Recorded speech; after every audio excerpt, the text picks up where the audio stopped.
அந்த அறிவிப்பால் அன்ப தருவாளே சின்ன அறிவிப்பும் இன்று சுடுவாளே நீயும் தும்மிடி தும்மிடி ஆயுசு நூறாக என் உயிர் உன்னோட பத்திர சொத்தாக என் பார்வை உன்னோடு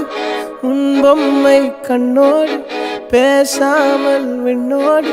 நாம் மிதந்து போவோம் காதாரா அடியாளோ நான் தாங்க மாறோடு